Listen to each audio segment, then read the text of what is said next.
జడియా లేకుండా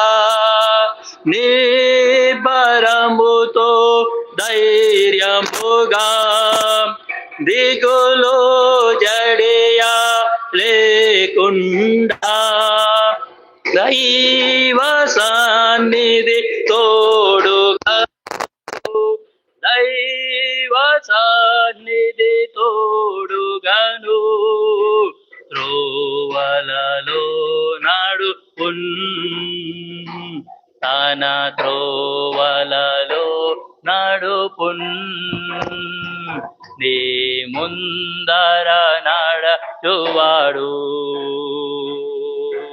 యెహోవా దేవుడు నా ముందుగా నడచువాడు యేసు క్రీస్తు ప్రభు పచ్చిక గల చోట్లయందును శాంతి జలమూల యొద్దకు పచ్చిక గల చోట్లయందును శాంతి జలమూల యొద్దకు కాంతి నీతి మార్గములో కాంతి నీతి మార్గములో క్షేమము నడుపున్ తన క్షేమముతో నడుపున్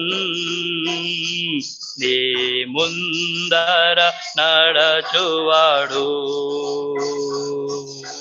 యెహోవా దేవుడు నా ముందుగా నడచువాడు యేసు క్రీస్తు ప్రభు యెహోవాకై ఎదురు చూచే నూతన బలమును పొందే యెహోవాకై ఎదురు చూచే నూతన బలమును పొందే అలయక సొమ్మాసిల్లకను అలయక సొమ్మాసిల్లకను జీవముతో నడుపున్ నీ ముందర నడచువాడు యెహోవా దేవుడు నా ముందుగా నడచువాడు యేసు క్రీస్తు ప్రభు కాపరి యేసు స్వరము విని మందలో చేరిన గొర్రెలమై కాపరి యేసు స్వరము విని మందలో చేరిన గొర్రెలమై కదలక బెదురు లేకుండా కదలక బెదురు లేకుండా అభయముతో నడుపున్ తన అభయముతో నడుపున్ నీ ముందర నడచువాడు యెహోవా దేవుడు నా ముందుగా నడచువాడు యేసు క్రీస్తు ప్రభు చీకటిలో అంధకారమునా యేసుని వెలుగు నందునను చీకటిలో అంధకారమునా యేసుని వెలుగు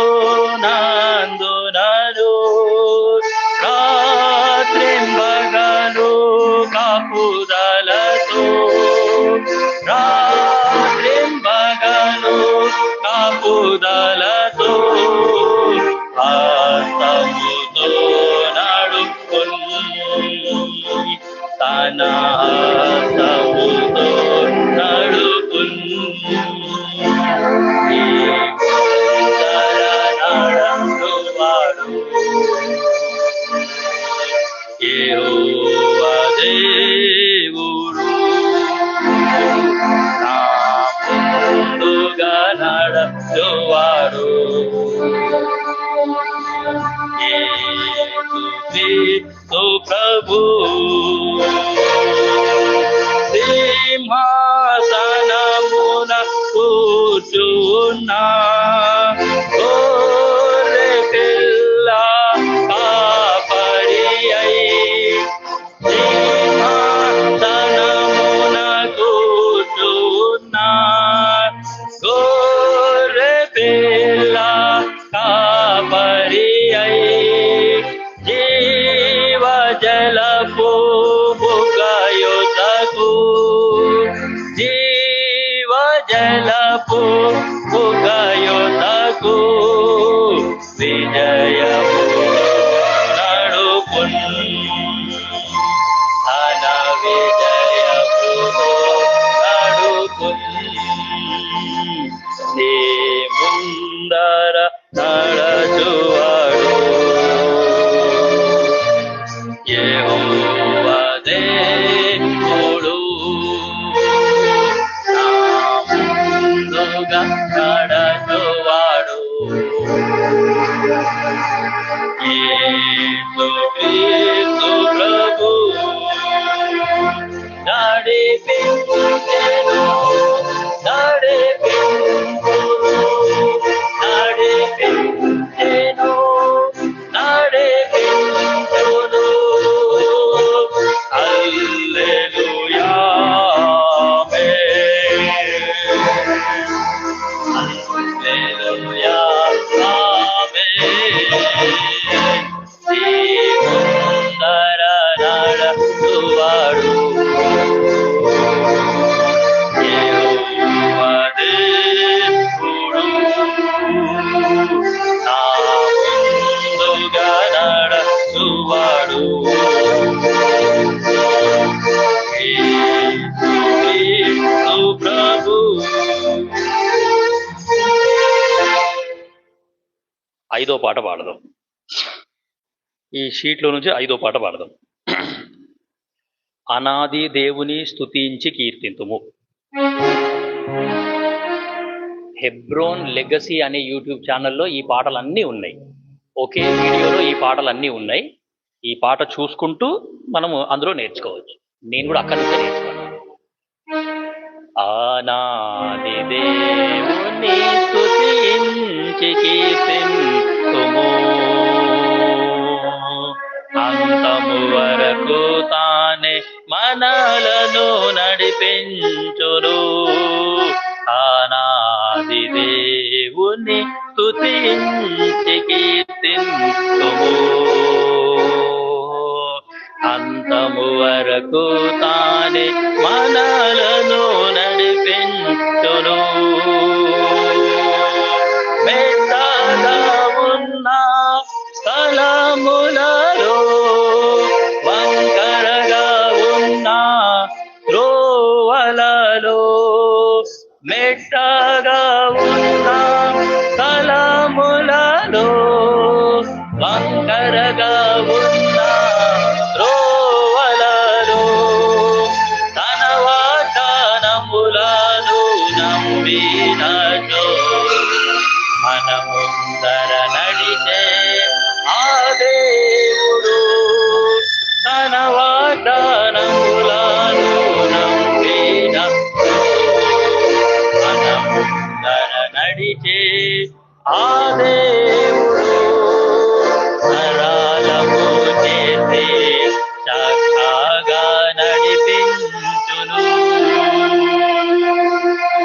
సరళము చేసి చక్కగా నడిపించును.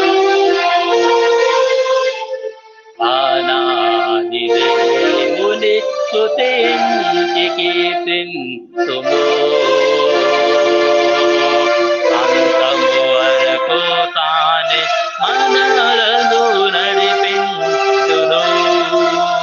ఆనాది దేవుని స్తుతించి కీర్తింతుము అంతము వరకు తానే మనలను నడిపించును. నిరాక్షని స్పృహ శ్రమలలో నడచు మా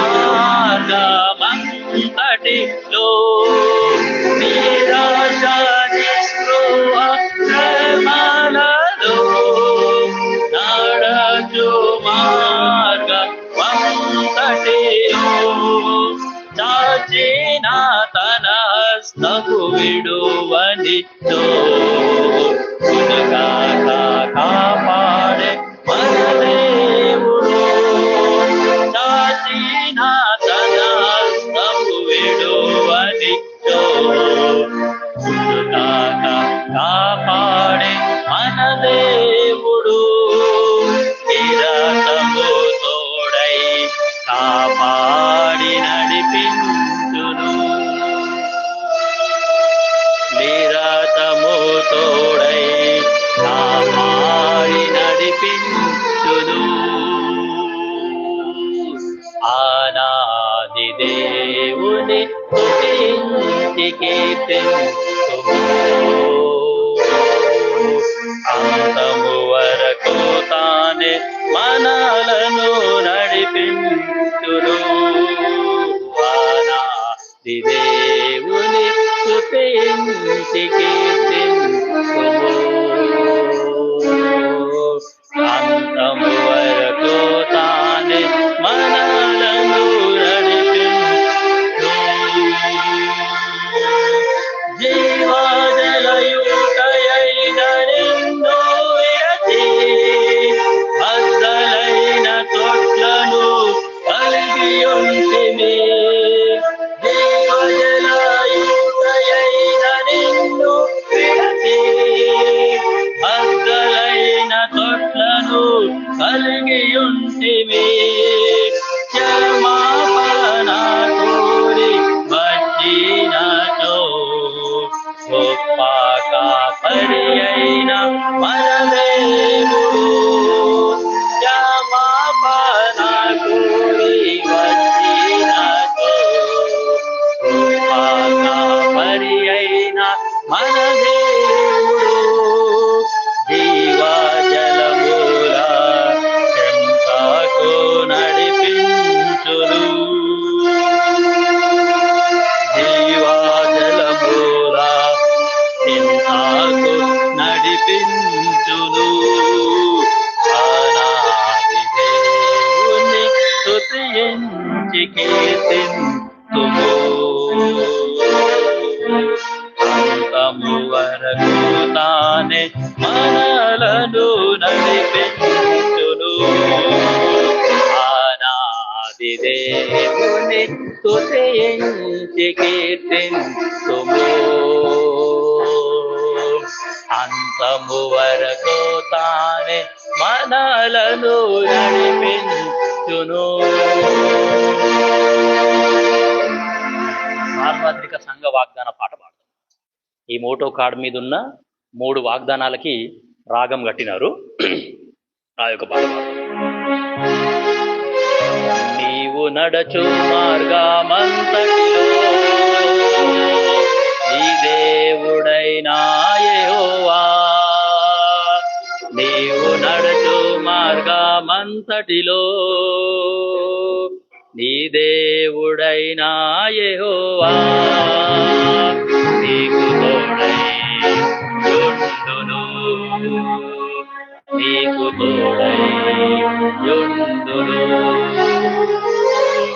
నీ ముందర నడచువాడు యెహోవా నీ ముందర నడచువాడు యెహోవా గొర్రె పిల్ల జీవజలమూల బుగ్గల యొద్దకు వారిని నడిపించును గొర్రె పిల్ల జీవజలమూల బుగ్గల యొద్దకు వారిని నడిపించును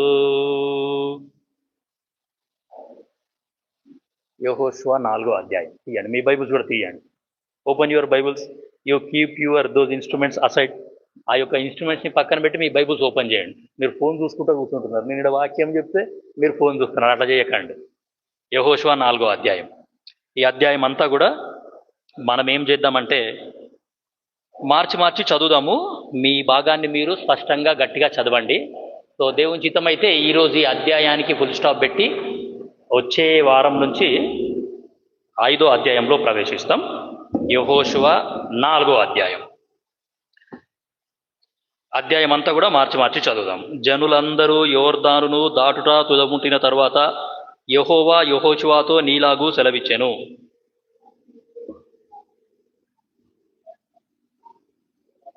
3వ వచనం. యాజకుల కాళ్ళు నిలిచిన స్థలమున యోర్దాను నడుమ నుండి 12 రాళ్లను తీసి వాటిని ఇవతలకు తెచ్చి మీరు ఈ రాత్రి బస చేయు చోట వాటిని నిలువబెట్టుడని వారికి ఆజ్ఞాపించుము.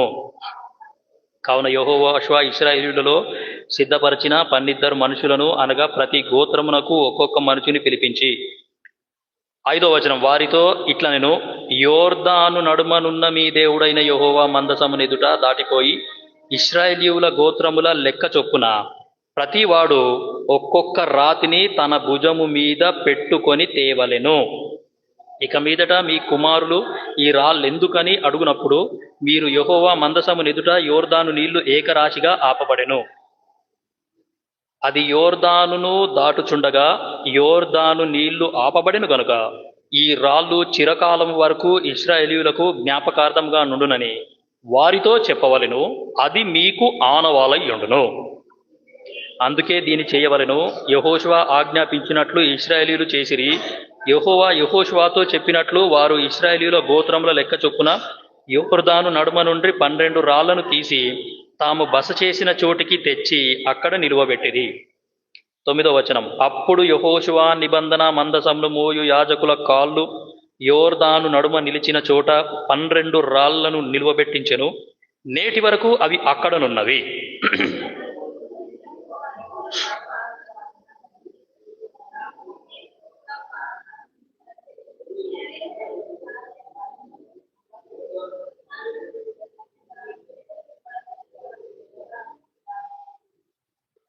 పదకొండవ వచనం. జనులందరూ దాటిన తర్వాత వారు చూచుచుండగా యెహోవా మందసము మోయు యాజకులు దాటిరి.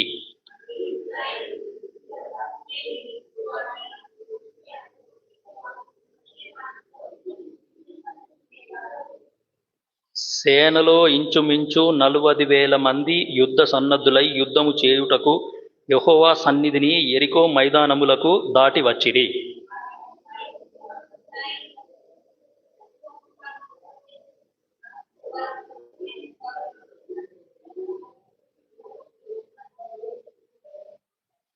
పదిహేనో వచనం. యెహోవా సాక్ష్యపు మందసమును మోయు యాజకులకు యోర్దానులో నుండి ఇవతలికి రండని ఆజ్ఞాపించుమని యెహోషువతో సెలవీయగా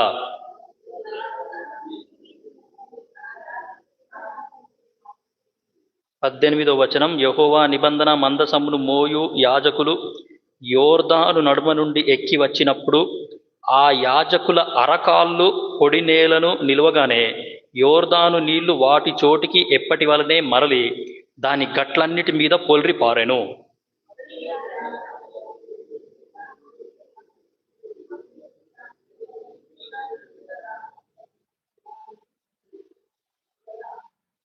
ఇరవయో వచనం. వారు యోర్దానులో నుండి తెచ్చిన 12 రాళ్లను యెహోషువ గిల్గాలులో నిలువబెట్టించి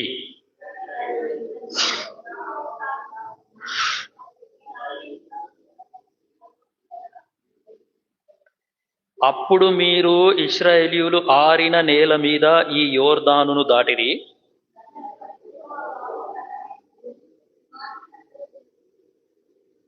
మీరు ఎల్లప్పుడూ మీ దేవుడైన యెహోవా యందు భయభక్తులు నిలుపుటకును మేము దాటు వరకు మీ దేవుడైన యెహోవా తానే మా ఎదుట ఎర్ర సముద్రమును ఎండజేసినట్లు మీరు దాటు వరకు మీ ఎదుట యోర్దాను నీళ్లను ఎండజేసినని చెప్పి ఈ సంగతి వారికి తెలియపరచవలెను.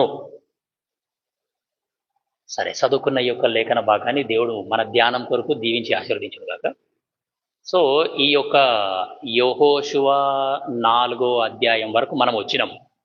సరే, ఈ యొక్క యెహోషువ 4వ అధ్యాయంలో 3 మాటలు మనం గమనించినాం కదా.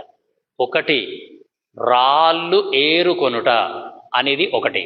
రెండోది, రాళ్ళని భుజము మీద మోయుట అనేది రెండోది. మూడోది, రాళ్ళని నిలువబెట్టుట. సో మీ కొరకు నేను ఒక మాట చెప్తాను. రాళ్ళు అంటే సాక్ష్యము అని మనం తెలుసుకున్నాం. రాళ్ళు అంటే సాక్ష్యం. నా సాక్ష్యాన్ని నేను మొయ్యాలి. నేను ఎక్కడికి వెళ్తున్నా సరే నా సాక్ష్యాన్ని నేను మోసుకొనే వెళ్తున్నాను. ఒక చోటికి వెళ్ళినాను, ఒక ఇంట్లో కూర్చున్నాను, ఒక వ్యక్తితో మాట్లాడుతున్నాను అంటే అది నా సాక్ష్యం. దాని తర్వాత ఒక బస్సులో ప్రయాణం చేస్తున్నాను అంటే అది కూడా నా యొక్క సాక్ష్యం. సో ఎక్కడైనా సరే ప్రతి చోట నా సాక్ష్యమే. I am going to carry my testimony wherever I go. నేను ఎక్కడికి వెళ్ళినా సరే, ఎక్కడున్నా సరే, ఎక్కడ కూర్చున్నా, ఎక్కడ నిల్చున్నా, ఎక్కడ పడుకున్నా, లేకపోతే ఏమి చేసినా, ఏమి అంటే నా యొక్క I am carrying my testimony, నా యొక్క సాక్ష్యం అనేది నేను మోస్తున్నాను. సరే, పోయిన వారం మీ బబ్బీ బ్రదర్తో నేను మాట్లాడినాను. ఆ బబ్బీ బ్రదర్తో మాట్లాడి, సరే మీరు 3 నెలల సంది నాకేమి ఇవ్వట్లేదు, మీరు ఏమీ ఇవ్వకపోతే అసలు నేను చెప్పేటోని కూడా కాదు, మొత్తానికి పోయిన వారం చెప్పిన ఆయనకి. మరి బ్రదర్ ఇట్లా ఉంది పరిస్థితి, సంఘంలో పరిస్థితులు ఎట్లా ఉన్నాయో నీకు కూడా తెలియాలి కదా, నీ సంఘంలో ఏం జరుగుతుందో నీకు కూడా తెలియాలి కదా. డిసెంబర్ నుంచి నేను వచ్చి వాక్యం చెప్తున్నాను, కానీ నాకేమీ ఇవ్వట్లేదు, ఇవి కూడా లేవు. సరే, ఏది ఏమైనా మరి ఇవ్వట్లేదు అంటే అప్పుడు ఆయన చెప్పినాడు, మీరేమి కంగారు పడకండి, మేము ఇచ్చేస్తాం అన్నీ. మీకు ఎన్ని రోజుల సంధి ఇస్తలేరో, ఎన్ని వారాల సంధి వాళ్ళు గిఫ్ట్ ఇస్తలేరో నాకు చెప్పండి, మేము హెర్మోన్ వల్ల మేమే ఇచ్చేస్తాం, మీరేం కంగారు పడకండి. మీరు వచ్చే వారం సంధి మీరు వాళ్ళను ఏమి అనకండి, వాళ్ళ దగ్గర ఏమీ అడగకండి. What kind of testimony is this? ఒక బోధకుడు మీ దగ్గరికి వస్తున్నాడు, ఆయనతోని మీరు అంటే కూలితోని పని చేయించుకుంటున్నాం, కానీ కూలి మరుసటి దినం వరకు ఉంచుకోవద్దంట, వాక్యంలో ఉందన్నమాట. మీకు తెలియకపోతే తెలుసుకోండి. కూలి మరుసటి దినం వరకు ఉంచుకోవద్దు అసలు. సో సరే, ఏది ఏమైనా మరి ఏమంటారు అంటే ఆ ప్లాన్ ఏందో అది కూడా చెప్పిన నేను ఆయనకి. ఆ సొలొమోన్ బ్రదర్ ఉన్నాడు కదా, ఆయనను పుల్పిట్ మీదకి పిలుస్తలేమని ఆయన ఆపేసిండంట. హృదయరంజన్కి మీరు గిఫ్ట్ ఇవ్వకండి, ఆయననే వెళ్ళిపోతాడు. నన్ను పుల్పిట్ మీదకి పిలిస్తేనే ఆయన ఇక్కడ ఉంటాడు, లేకపోతే ఉండడు. అప్పటి వరకు మీరు ఆయనకు గిఫ్ట్ ఇవ్వకండి. తెలుసుకోవాల్సిన సంగతి ఏంటంటే, సాక్ష్యము అని మనం అంటున్నాం. సంఘములో ఒక చెడిపోయిన వ్యక్తి ఇంకొక బాగున్న వ్యక్తిని ఏం చేస్తున్నాడు? చెడగొడుతున్నాడు. సో ఈ చెడిపోయిన వ్యక్తి ఇంకో బాగున్న వ్యక్తిని చెడగొడతా ఉంటే ఈ బాగున్న వ్యక్తి ఆయన హృదయాన్ని పరీక్షించుకోవాలి కదా. ఈ వ్యక్తి చెప్పేది కరెక్ట్ కాదు, ఇది వాక్యానుసారమైనది కాదు, నేను ఇట్లా చెయ్యొద్దు అని ఈ బాగున్న వ్యక్తి ఆయన హృదయాన్ని పరీక్షించుకోవాలి. అందుకే ప్రతి ఆదివారం మన దగ్గర బల్ల ఉంది, కానీ దేవుడు నాకు నేర్పించింది ఏంటంటే ప్రతి క్షణం నిన్న హృదయాన్ని పరీక్షించుకోవాలి. ప్రతి క్షణం, every minute, every second I have to search my heart. నేనైతే ప్రతి క్షణం నా యొక్క హృదయాన్ని పరీక్షించుకుంటా. సో మరి ఆత్మీయంగా చెడిపోయిన వ్యక్తి ఆత్మీయంగా మంచిగున్న వ్యక్తిని పాడు చేస్తూ ఉన్నాడు. ఈ వ్యక్తి కనుక ఆయన హృదయాన్ని కరెక్ట్గా పరిశీలించుకుంటే ఈ వ్యక్తి చెప్పేది కరెక్ట్ కాదు కదా, ఈయన మాట నేను వినొద్దు కదా, ఈయన మాట నేనెందుకు వినాలి అని ఆలోచించాలి. ఆలోచించి ఒరే నాయన నీది నీకే నాది నాకే అని ఈయన మాత్రం నీతిగా నిజాయితీగానే ఉండాలి. కానీ అట్లా జరగట్లేదు. అరే వీడు చెప్పింది మంచిదే కదా, ఈయన కూడా సంగతినే కదా, మనకే 4 పైసలు మిగులుతాయి కదా అని మీరు ఏమేయచ్చు నాకు. ఇది కూడా చెప్పాను నేను ఆయనకి. సరే బ్రదర్, మీరు ఎవరిని ఏమీ అనకండి, ఎవరిని ఏమీ ఆలోచనలో పెట్టుకోకండి, మేము మీకు ఇచ్చేస్తాంలే అని అన్నాడు. సరే అంటే వాళ్ళ ప్లాన్ ఏంటంటే నేను ఇప్పుడు రావడం వాళ్ళకి ఇష్టం లేదు, మానేపిచ్చేసేయండి అని. అంటే మరి నువ్వేమంటావు? ఇట్లా ఉన్నది పరిస్థితి అంటే నువ్వేమంటావు? నువ్వేం కంగారు పడకు బ్రదర్. ఇప్పుడు ఇది ఆన్లైన్ నడుస్తుంది, ఆన్లైన్లో హెర్మోన్ ప్రార్థన మందిరం వాళ్ళు వింటున్నారు. మీకు తెలియకపోతే తెలుసుకోండి. ఆ బబ్బీ బ్రదరే పోయిన వారం చెప్పినాడు, బైబిల్ స్టడీ చాలా మంచిగా చెప్తున్నారు మీరు. మన హెర్మోనులు వింటున్నారు. మన హెర్మోనులు విని వాళ్ళు ఏం చేస్తున్నారంటే ఆ బాబుకి మన దగ్గర కూడా అవకాశం ఇవ్వండి, ఒకసారి కనీసం ఒక 2 నెలలైనా లేకపోతే ఒక 3 నెలలైనా మన దగ్గర అవకాశం ఇవ్వండి, ఆయన మన దగ్గర కూడా వాక్యం చెప్తాడేమో, ఓసారి ఆయనతో మాట్లాడండి అన్నారంట. విక్టర్ బ్రదర్ కూడా కలిసినాడు నాకు. విక్టర్ బ్రదర్ కూడా కలిసి ఆయన కూడా చెప్పినాడు, అసలు బైబిల్ స్టడీ మీరు వాళ్ళకి చాలా మంచిగా చెప్తున్నారు, వాళ్ళకి వాక్యం ఎంతవరకు అర్థమవుతుందో అది మనకు కూడా తెలియదు, కానీ మేము ఆన్లైన్లో వింటున్నాము, మీరు మా దగ్గర కూడా రండి, మేము కూడా మీకు అవకాశం ఇస్తాం, ఓసారి మా దగ్గరకు కూడా వచ్చి ఓసారి మీరు వాక్యం చెప్పండి అంటే ఖచ్చితంగా వస్తా అని చెప్పిన నేను. ఎందుకు చెప్తున్నాము అంటే, what is my testimony and what is your testimony, నా సాక్ష్యం ఏంటి అండ్ మీ సాక్ష్యం ఎట్లుంది. నేను మిమ్మల్ని ఏమీ అనట్లేదు, ఒకే ఒక పర్సన్, ఒక్క వ్యక్తిని బట్టి మన అందరి సాక్ష్యం పాడవుతుంది. దయచేసి నన్ను క్షమించండి. సో ఏ సంఘంలో అయినా సరే ఐదర్ 1 or 2 ఇద్దరే ఉంటారు, ఇద్దరి కంటే ఎక్కువ ఉండరు. ఆ ఇద్దరిని బట్టి అందరికీ బ్యాడ్ నేమ్ వస్తుంది. ఆ ఇద్దరితోనే మనం చాలా జాగ్రత్తగా ఉండాలి. వాళ్ళ ఆలోచనలలో చేరొద్దు, వాళ్ళ తలంపులలో చేరొద్దు, వాళ్ళ యొక్క సంఘంలో కూడా మనము చేరకూడదు. ఏదో వస్తున్నారు పోతున్నారు అని అంటే ఓకే సరే. పోయిన వారం నాకు పరిచర్య ఎక్కడ కూడా లేకుండే, ఏపీసీ ప్రార్థన మందిరానికే పోయినా నేను. ఏపీసీ ప్రార్థన మందిరానికే వర్షిప్ సర్వీస్ అటెండ్ అవ్వడానికి పోయినా, ఏ వాక్యం తీసుకోలేదు, పాటలు పాడలేదు, ఏదో పోయినాము, కూర్చున్నాము, వర్షిప్ సర్వీస్ అటెండ్ అయినాము, వచ్చేసినాము. మీటింగ్ అంటే ఆరాధన మొత్తం అయిపోయిన తర్వాత మళ్ళీ ఇద్దరు బ్రదర్స్ కలిసినారు నాకు. ఇద్దరు బ్రదర్స్ కలిసి ఏపీసీ ప్రార్థన మందిరంలో మీరు వాక్యం చెప్పి చాలా కాలమైంది, మీరు ఒకసారి ఏపీసీ మందిరంలో వాక్యం చెప్పాలి అని అన్నారు. ఎందుకు అట్లా అంటున్నారు? వై? సేవకుడు ఉన్నాడు కదా, ఆల్రెడీ సేవకుడు ఉన్నాడు, చాలా సీనియర్ సేవకుడు ఉన్నాడు, అందరినీ వాడుకుంటున్నాడు ఆయన. ఏం లేదు, మీరు బీరంగూడలో బైబిల్ స్టడీ తీసుకొని పోతున్నారు కదా, అది మేము కూడా వింటున్నాం. సో ఈ లైవ్ టెలికాస్ట్ చాలా మంది వింటున్నారు, తెలుసుకోవాల్సిన సంగతి అది. ఆ లైవ్ టెలికాస్ట్ మళ్ళీ నాది కాదు, మీదే. ఆ ప్రార్థన యూట్యూబ్ ఛానల్లోనే ఇప్పుడు లైవ్ టెలికాస్ట్ అవుతుంది. అది నేను ఒట్టి రికార్డ్ చేసుకుంటున్నా, ఆ రికార్డ్ చేసుకొని ఇంటికి పోయి అప్లోడ్ చేసుకుంటా. సరే, లైవ్లో మీ వాక్యం వింటున్నాము మేము కూడా. మా స్థానిక విశ్వాసులు, ఇద్దరు విశ్వాసులు లైవ్లో మీ వాక్యం మేము కూడా వింటున్నాము. ప్రస్తుతం ఎటువంటి పరిస్థితులలో ఈ లోకం ఉంది, ప్రస్తుతం ఎటువంటి పరిస్థితులలో విశ్వాసులు ఉన్నారు, వాళ్ళ ఆత్మీయ జీవితాలు ఎట్లా ఉన్నాయో అవన్నీ కరెక్ట్గా ఉద్దేశిస్తూ మీరు వాక్యం చెప్తున్నారు. మాకు చాలా బాగా నచ్చింది.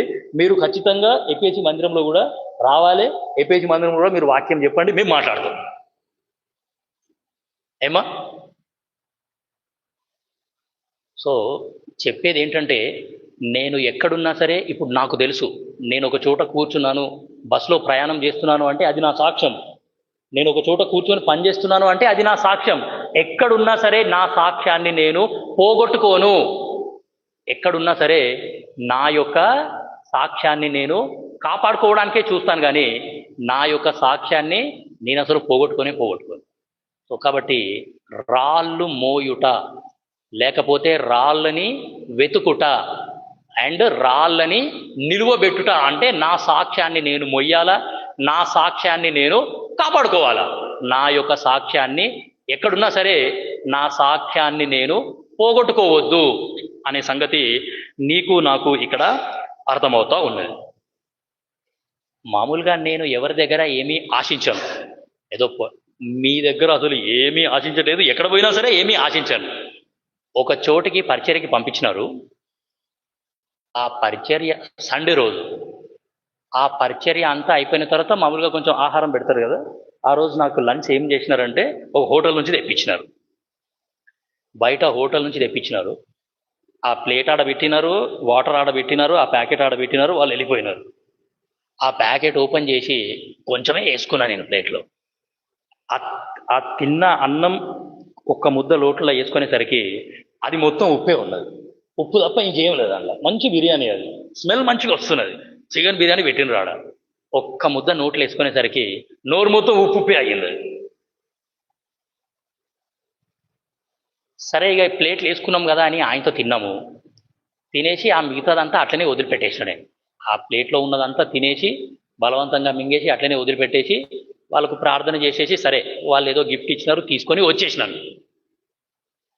తీసుకొని వచ్చిన తర్వాత నైట్ 9:30కి నాకు ఆహారం వడ్డించిన వాళ్ళు ఫోన్ చేశారు.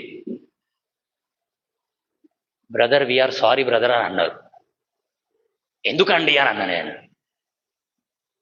మీరు ఫుడ్ మొత్తం వదిలేసినారు, ఎందుకు వదిలేసినారు ఒకసారి తిని చూడండి అని పిల్లలకి ఇచ్చినాము. ఆ పిల్లలు చెప్పారు మాకు అప్పుడు, మన మొత్తం ఉప్పే ఉన్నది, ఎవరు తినరు దాన్ని ఎవరు అసలు తినరు.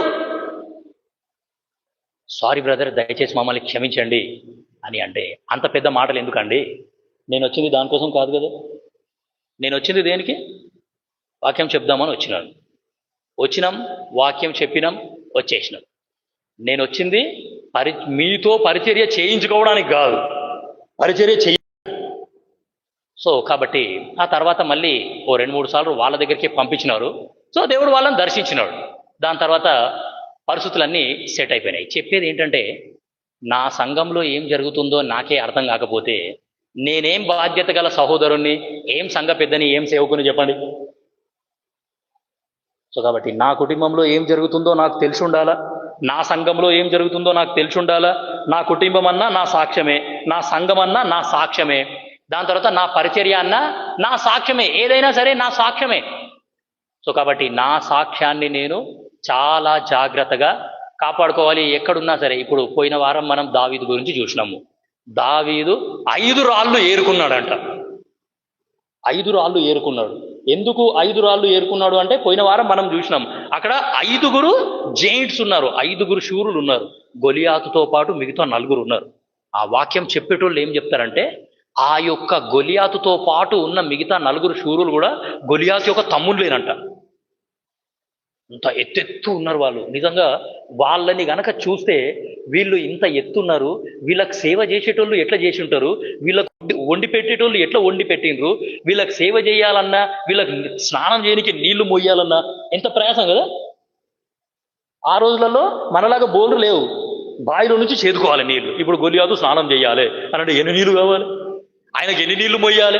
గొలియాతు ఆహారం తింటున్నాడు, గొలియాతుకు బ్రేక్ఫాస్ట్ పెట్టండి, గొలియాతుకు లంచ్ పెట్టండి, గొలియాతుకి డిన్నర్ పెట్టండి అంటే ఎంత ప్రయాసం. వాళ్ళు ఎన్ని రొట్టెలు వండినారు, ఎంత అన్నం వండినారు, వాళ్ళకి ఎంత ఓపిక ఉంది. వాళ్ళ సాక్ష్యం చూడండి ఎట్లుందో. అందుకే మనము రెబెకా గురించి చూసినాం కదా. రెబెకాకి ఎంత ఓపిక ఉంది, ఎంత ఓర్పు ఉంది, ఆమె ఎంత నడుము వంచి ఎంత పని చేసింది, ఆమె సాక్ష్యాన్ని ఆమె కాపాడుకున్నది.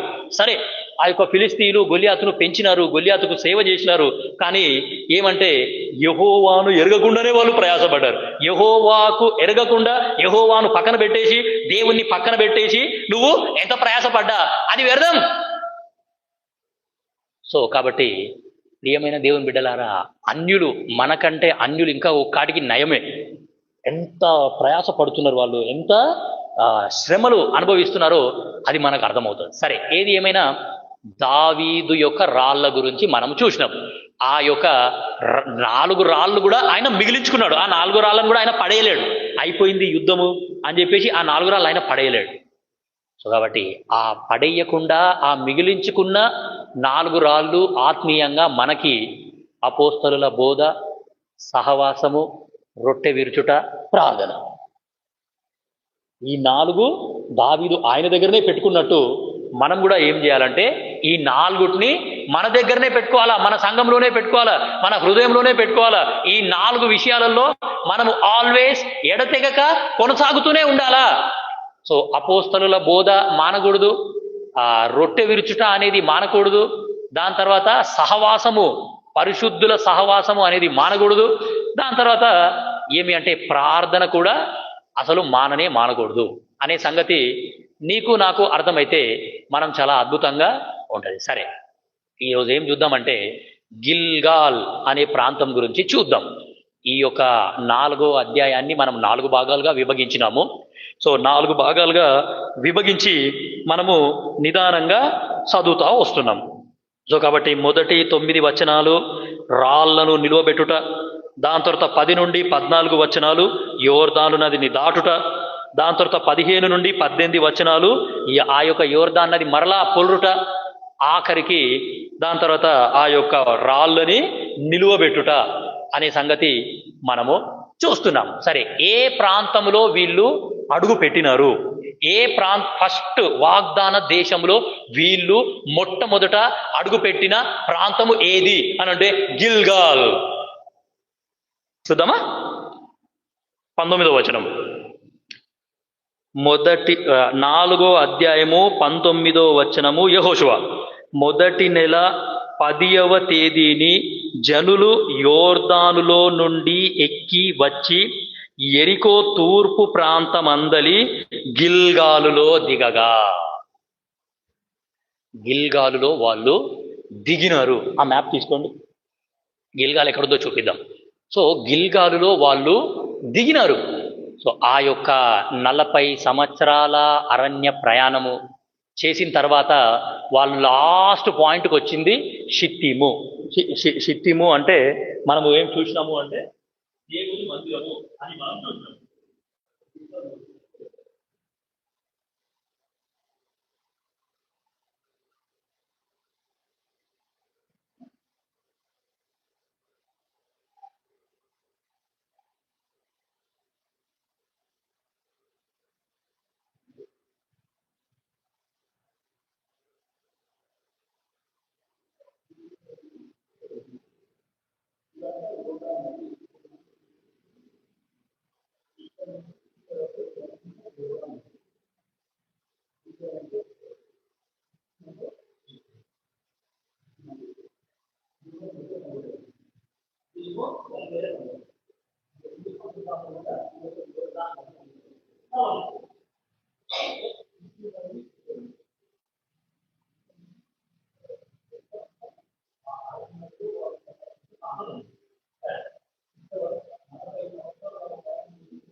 సో గిల్గాల్ అనే ప్రాంతంలో వాళ్ళు అడుగుపెట్టినట్టు మనము చూస్తాం. సో గిల్గాల్ అనే పేరుకు అర్థం ఏంటంటే గోళము అని, సర్కిల్.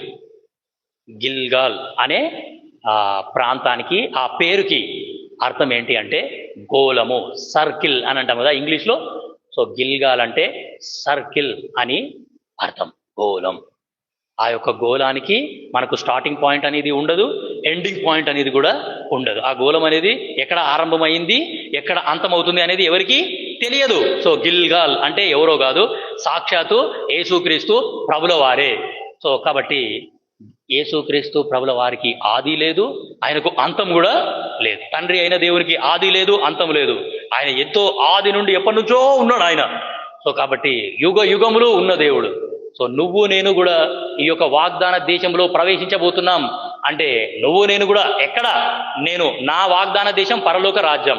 ఆ పరలోక రాజ్యంలో నేను ఎక్కడ అడుగు పెట్టబోతున్నాను అంటే ఆది అంతము లేని ఆ యొక్క దేవుని సన్నిధికే నేను చేరబోతున్నాను అనే సంగతి మనకు ఇక్కడ అర్థమవుతా వస్తున్నది. సో కాబట్టి గిల్గాల్ అంటే సర్కిల్ అని అర్థం. యెహోషువ 5వ అధ్యాయము 9వ వచనం చూడండి, అక్కడ మంచి మాట ఉన్నది. యెహోషువ 5వ అధ్యాయము 9వ వచనం. అప్పుడు యెహోవా, నేడు నేను ఐగుప్తు అవమానము మీ మీద నుండకుండా దొరలించి వేసి ఉన్నానని యెహోవా యెహోషువతో ననెను. అందుచేత నేటి వరకు ఆ చోటికి గిల్గాల్ అను పేరు కలిగెను. గిల్గాల్ అను పేరు. సో గిల్గాల్ అంటే అక్కడ ఒక సంఖ్య ఉన్నది. ఆ ఫుట్ నోట్లో చూస్తే దొరలించిన అని అర్థం. సో గిల్గాల్ అంటే దొరలించి వేయబడుట అని అర్థం. గిల్గాల్ అంటే రోల్డ్ అవే, దొరలించి వేయబడుట అని అర్థం. సో కాబట్టి మన సండే స్కూల్ పిల్లలకి ఒక మంచి పాట ఉన్నది. ఏం పాట అది? నెనాడి పాడి స్తుతింతున్, నేనానందించి స్తుతింతున్, నెనాడి పాడి స్తుతింతున్, నా పాపం పోయెనే, నా యేసు రక్తమే విడుదలనిచ్చెనే, నా యేసు రక్తమే విడుదలనిచ్చెనే, నా పాపం దొరలిపోయే, నా పాపం దొరలిపోయే, అది దొరలిపోయే, అది మాయమయ్యెను, నా పాపం దొరలిపోయే, నా పాపం దొరలిపోయే, అది దొరలిపోయే, అది మాయమయ్యెను. యేసుక్రీస్తు ప్రభుల వారు మన పాపాలన్నింటినీ కూడా దొరలించేసినాడు. యేసుక్రీస్తు ప్రభుల వారు మన పాపాలు కనబడకుండా చేసేసినాడు. యేసుక్రీస్తు ప్రభుల వారు మన పాపాలని దొరలించేసి ఆయన ఎక్కడో సముద్రము అగోధములో ఆయన పడేసినాడు. యెషయా 40వ అధ్యాయము మొదటి 2 వచనాలు చూడండి, ఎంత అద్భుతంగా ఉంటుందో. యెషయా 40వ అధ్యాయము మొదటి 2 వచనాలు చదివితే మనకు చాలా అద్భుతమైన మాట మనకు అక్కడ అర్థమవుతుంది. యెషయా 40వ అధ్యాయము అంటే నూతన నిబంధన ఆరంభం అని అర్థం. నూతన నిబంధన ఎట్లా ఆరంభమైందో మీరు చూడండి.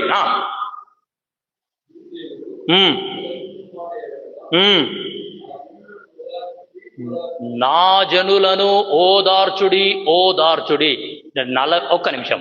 యెషయా 40వ అధ్యాయం అంటే నూతన నిబంధన ఆరంభం అండి, సరేనా? యెషయాలో 66 అధ్యాయాలు ఉన్నాయి.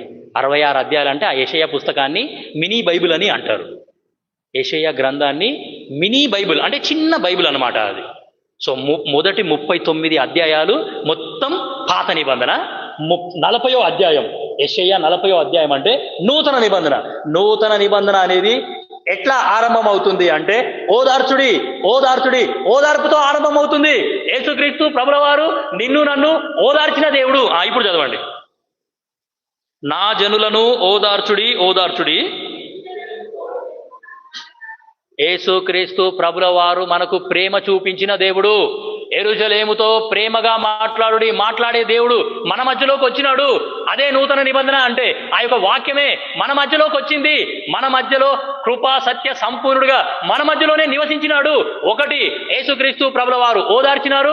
రెండోది, యేసుక్రీస్తు ప్రభుల వారు మాట్లాడినాడు. మూడోది, యేసుక్రీస్తు ప్రభుల వారు మన యొక్క ప్రేమ మన పట్ల చూపించినాడు. ఎస్, యుద్ధకాలం అంతా సమాప్తం అయిపోయింది. ఆ వెనకాల ఉన్న 39 అధ్యాయాలు మొత్తం పాత నిబంధన. పాత నిబంధన అంతా కూడా అన్ని యుద్ధాలే, అన్ని కొట్లాడలే, అంతా చెరసాలనే, అంతా బంధకాలే, అంతా ఎక్కడ చూసినా కలవరమే. ఆ యుద్ధాలన్నీ కూడా మానిపోయినాయి. యేసుక్రీస్తు ప్రభుల వారి లోకానికి వచ్చేసరికి ఆ తండ్రి అయిన దేవుని యొక్క కోపం మొత్తం మారిపోయింది. ఇకపై పాపాన్ని బట్టి ఏ మానవుని కూడా నేను శిక్షించను అని చెప్పేసి ఆ పాపాలన్నింటినీ కూడా దొరలించి వేసినాడు. చదవండి. ఆమె దోష రుణము తీర్చబడెను.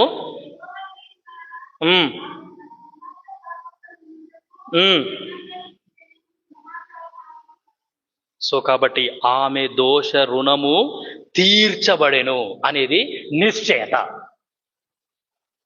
ఆ యెరూషలేం అంటే మనమందరం, దేవుని సంఘం. మన దోషాలన్నిటిని కూడా యేసుక్రీస్తు ప్రభుల వారు ఏం చేసినాడు అంటే తీర్చేసినాడంట. ఆ దోషాలకు రావాల్సిన ప్రతిఫలాన్ని, ఆ యొక్క పాపాలకు రావాల్సిన ప్రతిఫలాన్ని, ఆ యొక్క అతిక్రమములని, వాటికి రావాల్సిన ఆ యొక్క ప్రతిఫలాన్ని యేసుక్రీస్తు ప్రభుల వారు కట్టేసినాడు. ఆ మూల్యాన్ని చెల్లించేసినాడు, పూర్తిగా తీర్చేసినాడు, మనందరినీ నీతిమంతులుగా తీర్చినాడు. సో గిల్గాల్ అంటే దొరలించి వేయబడుట అని అర్థం. నా యొక్క దోషాలన్నింటినీ కూడా యేసుక్రీస్తు ప్రభుల వారు తీర్చేసినారు. అదే నూతన నిబంధన. నువ్వు నేను కూడా నూతన నిబంధనలో ఉన్నామంటే ఆదరణ సమయంలో మనము ఉన్నాం. మనకి ఇప్పుడు ఆదరణ ఉన్నది. యేసుక్రీస్తు ప్రభుల వారు మనల్ని ఆదరించిన దేవుడు అనేది మనకు ఇక్కడ అర్థమవుతా ఉన్నది. 85వ కీర్తన 2వ వచనం చూడండి, ఎంత మంచిగా ఉందో దేవుని వాక్యం. 85వ కీర్తన 2వ వచనం.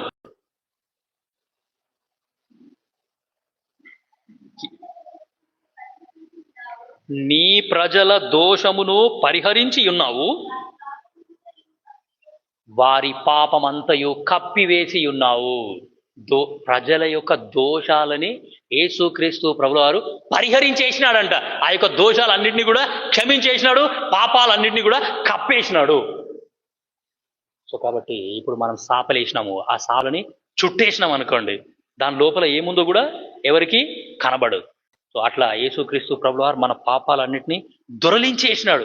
ఎవ్వరికి కనబడకుండా ఆయన ఏం చేసినాడు అంటే ఆ యొక్క పాపాలన్నింటినీ దొరలించేసి, ఇక మీ పాపాలు ఎవరికి కూడా కనబడవు, ఎవరికి కనబడనట్టు నేను చేసేసినాను అనే ఖచ్చితమైన నిశ్చయత యేసుక్రీస్తు ప్రభుల వారు నీకు నాకు అనుగ్రహించినాడు. యెషయా 44:22.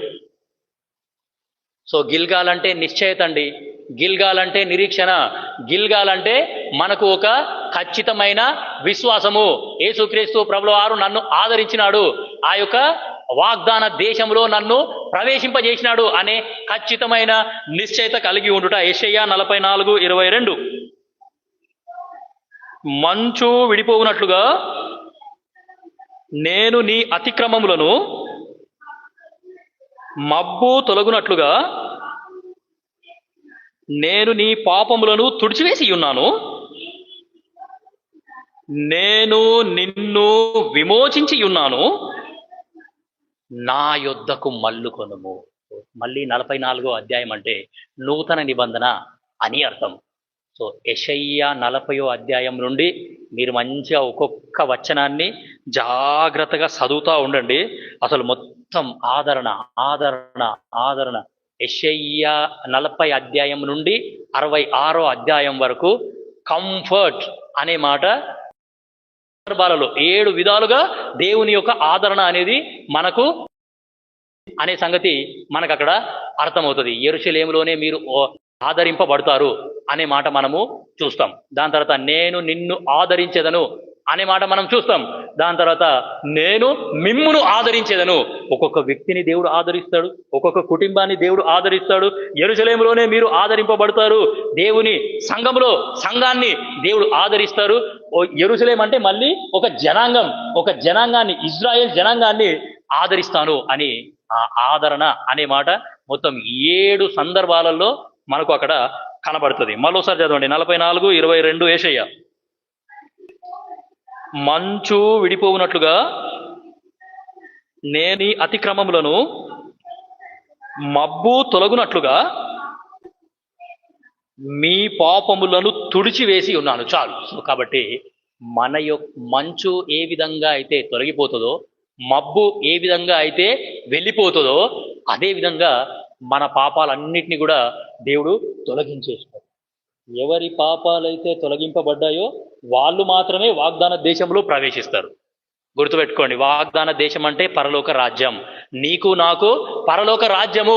ఎవరు వాగ్దాన దేశంలో ప్రవేశించినారు అంటే వీళ్ళంతా కూడా వాళ్ళు ఆ యోర్దాను నదిలోనే, ఆ యోర్దాను నది దాటుకుంటేనే ఆ యోర్దాను నదిలోనే వాళ్ళ పాపాలన్నీ వాళ్ళు కడిగేసుకున్నారు. ఇది ఆత్మీయ అర్థం. ఈ యొక్క యెహోషువ 4వ అధ్యాయంలో ఆ యోర్దాను నది దాటుట అంటే ఆ యొక్క యోర్దాను నదిలోనే ఆ దాటేటప్పుడే వాళ్ళు ఏం చేసినారంటే వాళ్ళ పాపాలన్నీ కడిగేసుకున్నారు కాబట్టి వాళ్ళు పవిత్రులైనారు. కేవలం పవిత్రుల కొరకే ఆ యొక్క వాగ్దాన దేశం. సో కాబట్టి యేసుక్రీస్తు ప్రభుల వారు మనందరినీ క్షమించేసినాడు, పూర్తిగా కడిగేసినాడు. మనకెంతో గొప్ప నిశ్చయత యేసుక్రీస్తు ప్రభుల వారు అనుగ్రహించినాడు. 43:25 యెషయా 43:25.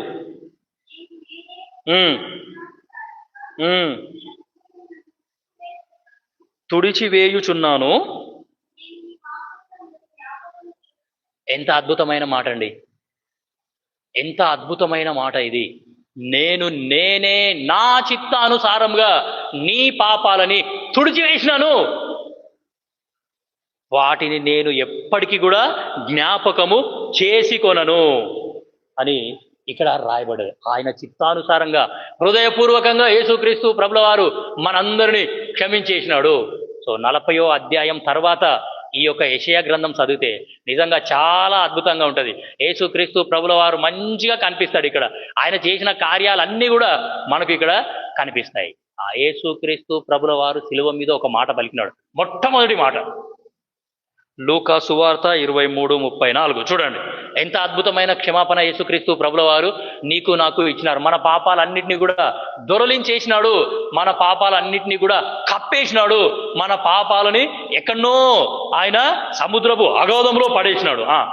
లూకా సువార్త 23:34 ఉమ్, ఉమ్, ఉమ్, ఉమ్.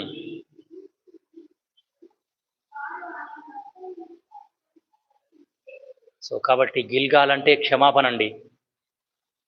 గిల్గాల్ ఇప్పుడు నువ్వు నేను కూడా గిల్గాల్ అనుభవంలో ఉన్నాము.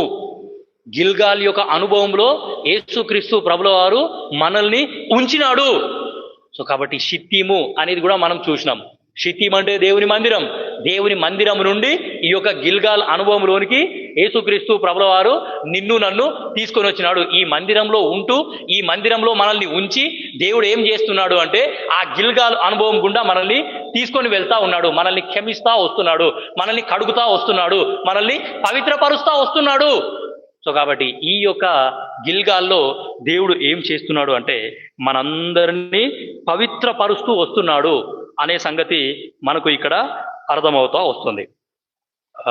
కీర్తన 103:12, 103 కీర్తన 12 మనందరికి బాగా తెలుసు. అది 103 కీర్తన 12.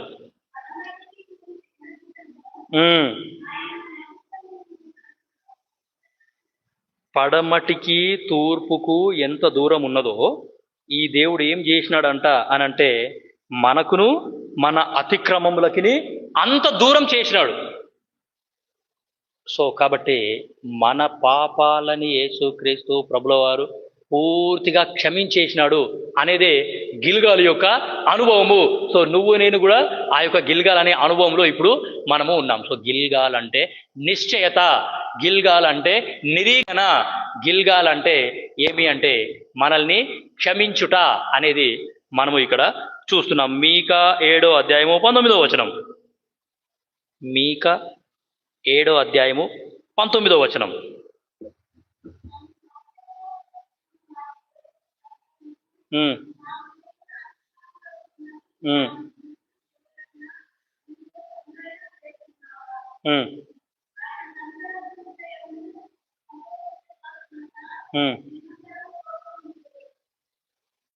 మీకా 7:19 అది.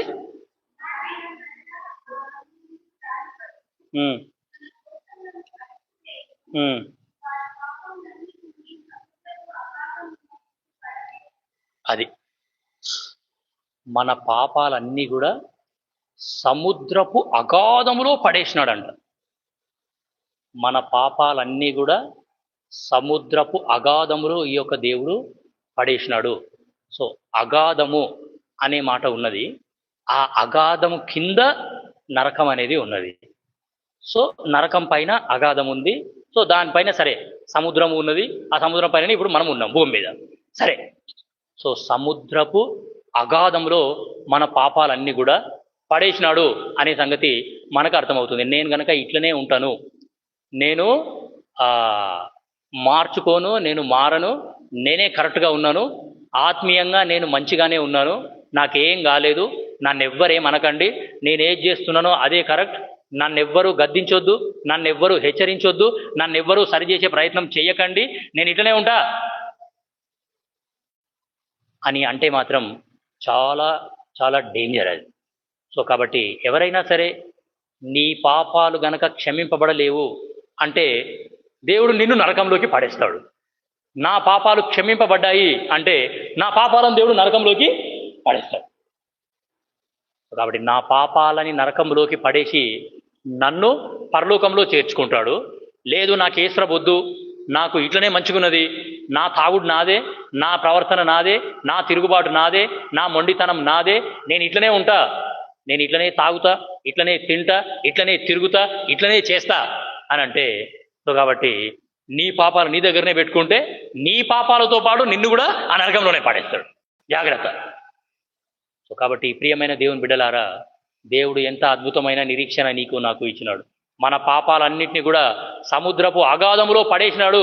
అనే సంగతి మనకు గిల్గాల్ అనేది గుర్తు చేస్తుంది అని మనకు ఇక్కడ అర్థమవుతా ఉన్నది. హెబ్రీ 8:12, హెబ్రీలోకి రాసిన పత్రిక 8వ అధ్యాయము 12వ వచనం.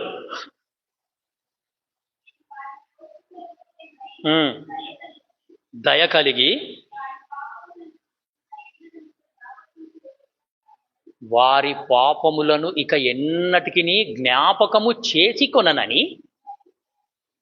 సో కాబట్టి ప్రియమైన దేవుని బిడ్డలారా, గిల్గాల్ అంటే ఇదండి. గిల్గాల్ అంటే క్షమాపణ, గిల్గాల్ అంటే వాగ్దాన దేశము. క్షమాపణ పొందుకున్న వాళ్ళు మాత్రమే వాగ్దాన దేశములో ప్రవేశిస్తారు. క్షమాపణ పొందనులకి వాగ్దాన దేశం అనేది లేదు. యేసు ప్రభు నన్ను క్షమించినాడు అనే ఖచ్చితమైన నిశ్చయత నీకు నాకు కలిగి ఉండాలి. యేసు ప్రభు నన్ను క్షమించినాడు, నా పాపాలన్నీ దూరం చేసినాడు అనేది నీకు నాకు అర్థం అవ్వాలి. సో కాబట్టి ఈ గిల్గాల్ అనే అనుభవంలో దేవుడు నిన్ను నన్ను ఉంచి ఏం చేస్తున్నాడు అంటే మనల్ని పవిత్రపరుస్తూ ఉన్నాడు. ఆయనకి నచ్చని లక్షణాలన్నీ కూడా నిదానంగా ఒక్కొక్కటి దేవుడు తీసేస్తున్నాడు. ఆయనకు నచ్చని లక్షణాలన్నీ మన హృదయంలో ఏదైతే చెడుతనం ఉందో, మన హృదయంలో ఇంకా ఆయనకు నచ్చని లక్షణాలు ఏవేవి ఉన్నాయో అవన్నీ కూడా నిదానంగా దేవుడు ఒక్కొక్కటి తీసేస్తూనే ఉన్నాడు. కొద్దిమంది అంగీకరిస్తారు, కొద్దిమంది అంగీకరించరు. వాళ్ళు మొండిగా మూర్ఖంగా అట్లనే ఉంటారు, అట్లనే బలలో పాలు పొందుతారు, అట్లనే పాటలు పాడుతారు, అట్లనే వాళ్ళు ఏం చేస్తారు అనంటే కంటిన్యూ అవుతారు, అట్లనే ఆరాధన చేస్తారు. సో అది చాలా డేంజర్ అది. సో ఎవరైతే అంగీకరిస్తారో ఈ యొక్క శుద్ధీకరణకి, ఈ యొక్క పవిత్రతకి ఎవరైతే లోబడతారో, ఎవరైతే అంగీకరిస్తారో వాళ్ళు చాలా జాగ్రత్తగా ఉంటారు. వాళ్ళ లోపలికి కొంచెం కూడా అపవిత్రత అనేది రానివ్వరు. వాళ్ళు చాలా కేర్ఫుల్గా ఉంటారు వాళ్ళు. సో అంత్య దినాలలో విశ్వాసులు చాలా భయంకరంగా ప్రవర్తిస్తారు అనే సంగతి మనకు అర్థమవుతుంది. సో కాబట్టి ఏమి అంటే మనము చాలా కేర్ఫుల్గా ఉండాల. అంత్య దినాలు ఇంకా దేవుడు కూడా ఏం చేస్తాడంటే చూస్తాడు, చూస్తాడు వీళ్ళు ఎంతవరకు లోబడతారు, ఎంతవరకు లోబడరు. అంటే దేవునికి కూడా ఒక ఓపిక ఉంటుంది. ఆయన ఇప్పుడు దీర్ఘశాంతం వహిస్తున్నాడు, ఆయన దీర్ఘశాంతం కనుక పోయిందనుకో దేవుడు ఒక మాట పలుకుతాడు. చూడండి, ప్రకటన ఆఖరి అధ్యాయం 22, 10-11 వచనాలు. ప్రకటన 22వ అధ్యాయం. అందరూ తీయండి, ఒక్క నిమిషం, అందరూ తీయండి. ప్రకటన 22, 10-11 వచనాలు. అంటే దేవునికి ఓపిక నశించిన తర్వాత దేవుడు మాట్లాడే మాట. చదవండి బ్రదర్. మరియు అతడు నాతో ఈలాగు చెప్పెను, ఈ గ్రంథమందున్న ప్రవచన వాక్యములకు ముద్ర వేయవలదు, కాలము సమీపమయ్యున్నది, అన్యాయము చేయువాడు ఇంకనూ అన్యాయమే చేయనిమ్ము, అపవిత్రుడైన వాడు ఇంకనూ అపవిత్రుడుగానే ఉండనిమ్ము, నీతిమంతుడు ఇంకనూ నీతిమంతుడుగానే ఉండనిమ్ము, పరిశుద్ధుడు ఇంకనూ పరిశుద్ధుడుగానే ఉండనిమ్ము. అర్థమైందండి దేవుని వాక్యం? అన్యాయం చేసేటోడంట దేవుడు చూసినాడు, సమయం ఇచ్చినాడు, మార్చుకోవడానికి వీడు మారతాడేమో అని చెప్పేసి సమయం ఇచ్చినాడు. హెచ్చరికలు లక్ష్య పెట్టరు, హెచ్చరికలని వదిలేస్తారు, హెచ్చరికలని తృణీకరించేస్తారు. నువ్వేందో నాకు చెప్పేది, వచ్చినవి ఏదో నీ పని నువ్వు చూసుకొని పో అని అంటారు, లెక్క చేయరు, మార్చుకోరు, నేను మంచిగానే ఉన్నా అంటారు, అట్లనే పాలు పొందుతారు. సో దేవుడు ఏమంటాడంటే అన్యాయం చేసేటోడు ఇంకనే అన్యాయం చేయని, చేస్తూనే ఉన్నాను, ఎంతసేపు చేస్తాడో చూద్దాం, ఎన్నేళ్ళ దాకా చేస్తాడో చూద్దాం. దాని తర్వాత అపవిత్రుడైన వాడు ఇంకనూ అపవిత్రుడుగానే ఉండనిమ్ము. కానీ నీతిమంతుని దేవుడు ఏం చేస్తున్నాడంట? ఇంకా నీతిమంతుడుగానే ఉండని. పరిశుద్ధుడైన వాడు ఇంకా పరిశుద్ధుడుగానే ఉంటాడు. అన్యాయం చేసేటోడు ఎంత అన్యాయంలో కొనసాగుతాడో నీతిమంతుడు కూడా ఆయన నీతిని వదులుకోడు. పవిత్రుడైన వ్యక్తి ఆయన యొక్క పవిత్రతని వదులుకోడు. దేవుడు వాళ్ళని ఇంకా పవిత్రపరుస్తూనే ఉంటాడు, ఇంకా పవిత్రపరుస్తూనే ఉంటాడు, ఇంకా వాళ్ళు పవిత్రంగా ఉంటారు, ఇంకా పవిత్రంగా జీవిస్తూనే ఉంటారు. వాళ్ళ యొక్క అన్యాయాన్ని వాళ్ళు అసలు వదులుకోరు. వాళ్ళ ప్రవర్తన, వాళ్ళ పవిత్రతని వాళ్ళు వదులుకోరు. ఈ రోజులలో ఈ యొక్క సిచ్యువేషన్, ఇటువంటి పరిస్థితి ఏ సంఘంలో కూడా కనిపిస్తలేదు అసలు. అసలు సంఘానికి వచ్చే విశ్వాసులను చూస్తుంటే వీళ్ళు నిజంగా నీతిమంతులేనా, వీళ్ళు నిజంగా పవిత్రులేనా, అసలు పవిత్రులకు ఉండాల్సిన లక్షణాలు వీళ్ళకు ఉన్నాయా, నీతిమంతులకు ఉండే లక్షణాలు వీళ్ళకు ఉన్నాయా లేవా అనే అనుమానం వస్తున్నది.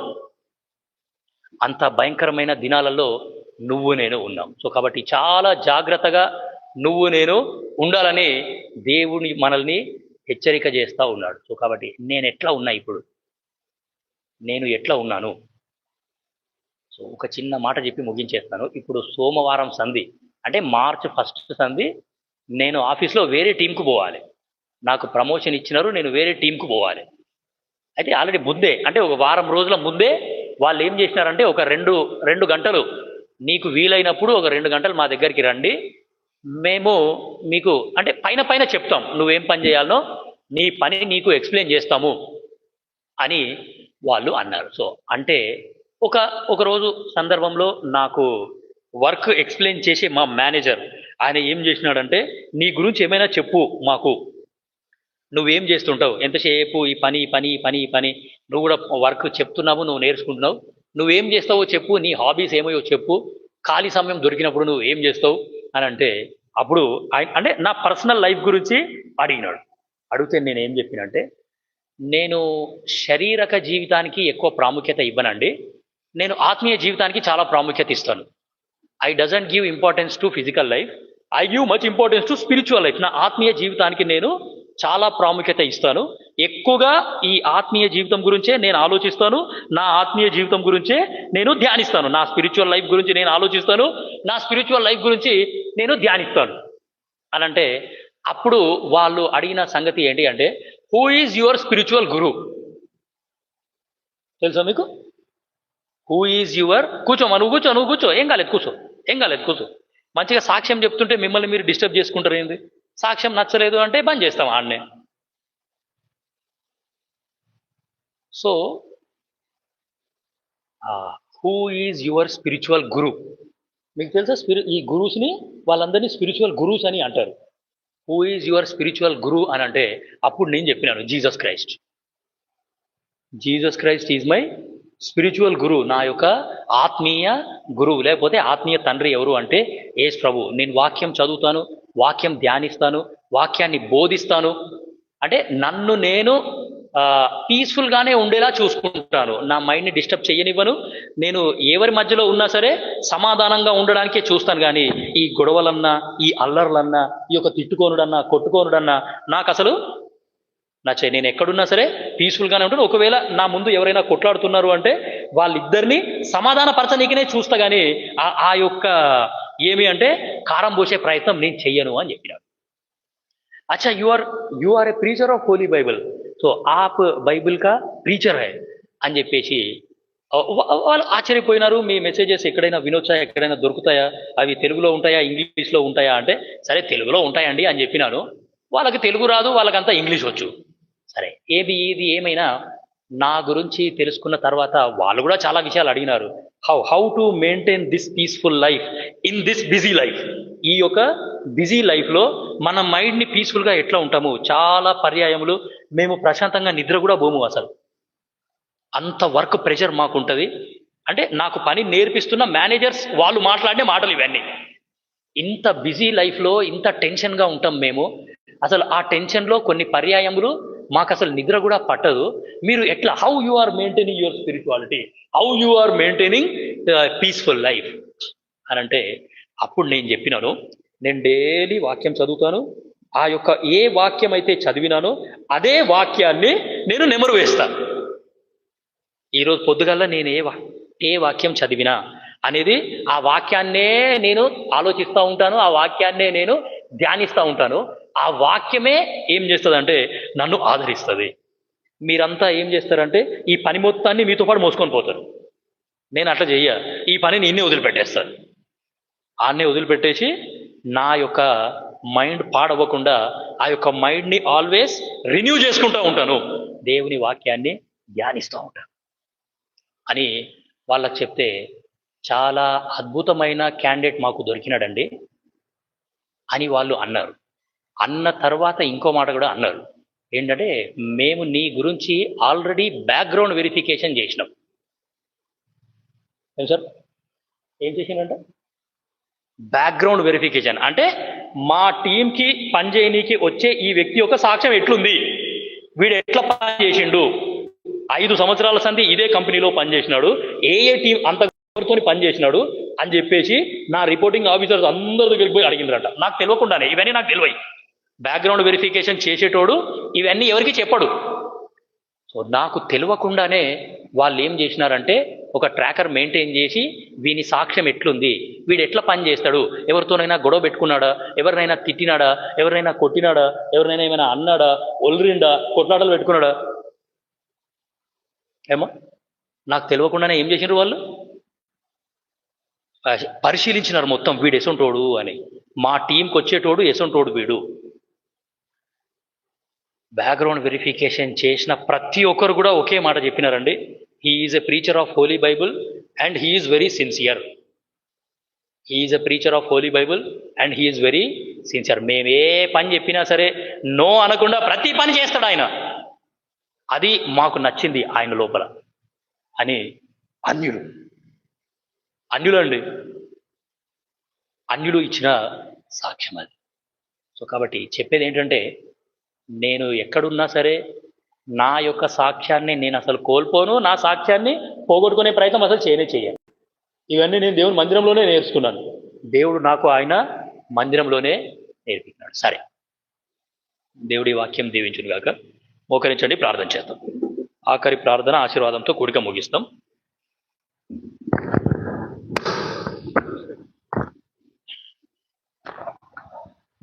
ప్రేమగల మా పరలోకపు తండ్రి, మహాపరిశుద్ధుడైన దేవ, ఎంతో అద్భుతమైన సమయాన్ని మీరు నాకు మాకు అనుగ్రహించినారు, వందనాలు.